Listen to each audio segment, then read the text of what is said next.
Hi, so in today's video, what I'm going to talk about is how to contact academics about PhDs. So if you're at the beginning of your academic year before applying kind of your final year, and you're thinking, I'm not really sure what I want to do PhD wise, I know a field I want to do, I'm not really wanting to get tied into a specific project. I think with some fields, in particular abstract maths can be quite a lot like this. You might need to sort of send out these scouting emails, talk to people who do the kind of abstract maths you like, and then say, okay, I like what you're doing in your research. I think I'd like to expand on it with my own. Are there PhD opportunities at your institution for me? Those are kind of the scouting emails you might need to send. If you're doing something where you know what you want to do and you can find projects which are funded on kind of university listings, I would say that this step is not necessary. But if you're looking for something like in the abstract maths field, you may need to send out these preliminary emails. So firstly, find the contact email information on the university website. Sometimes institutions will have kind of postgraduate contacts that kind of filter things that are going to the academics.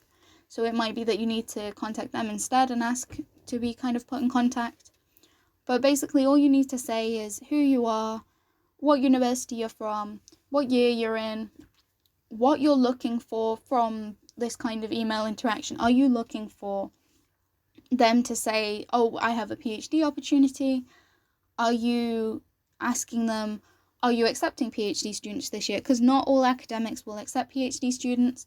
Sometimes they're already fully loaded with ones from previous years. So make it very clear what you want from them.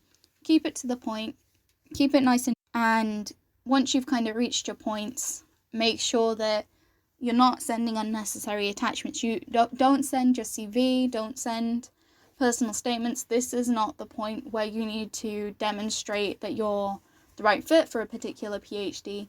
But say you have experience in the field you're applying, you can say, I've been doing my fourth year master's project on this topic. I feel it ties in very well with the research you're currently doing. Do you have any PhD opportunities for me that are coming up that haven't been listed yet? What would be the best way to go about getting a PhD at this institution? So those kind of questions. Once you've done this before email, it might take a couple of weeks, it could take a month, it could take 2 months. Not all academics will respond quickly, which may be something you've noticed with your undergraduate degree, that academics can take a while to respond, depending on what uni you're at. But kind of be patient with it, but also keep moving and don't kind of sit there waiting for the first one to respond before sending other emails.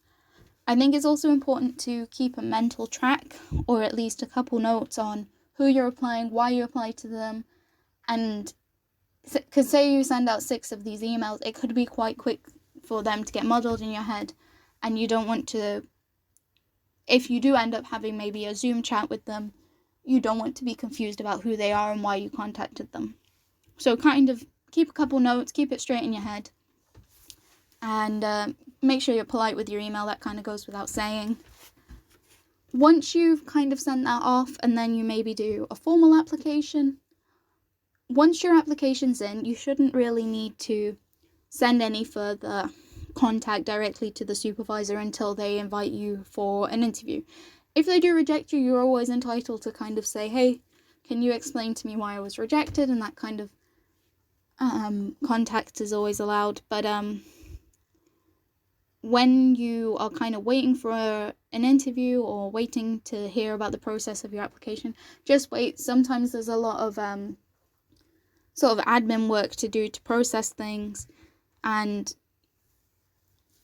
it's not necessarily that they're just kind of sat on their hands. That there's a lot of kind of paperwork to do, and it can take a little while.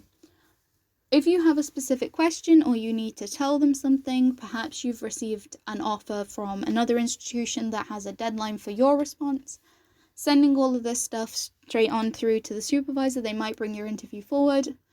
And again, once you've done your interview and you're waiting for a response, again, the only reason you would really contact them is to say, hey, I've received this offer, I need to respond by this date, please can you try and also meet that date. Once you've received an offer, it might be that you want to talk to some postgraduate students that are already at the institution to kind of get an idea about whether you want to accept the offer.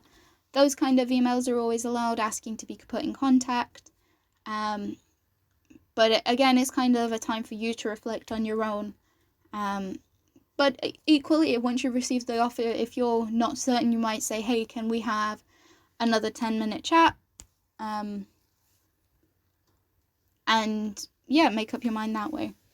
I hope that's helped. I think the main takeaway is don't contact academics unless you have a reason to. Just don't do it for the sake of it, because if you do it for the sake of it, it's just going to be more difficult to write the email, and it's not a necessary step in the application process, although some universities do encourage it. Thank you and goodbye.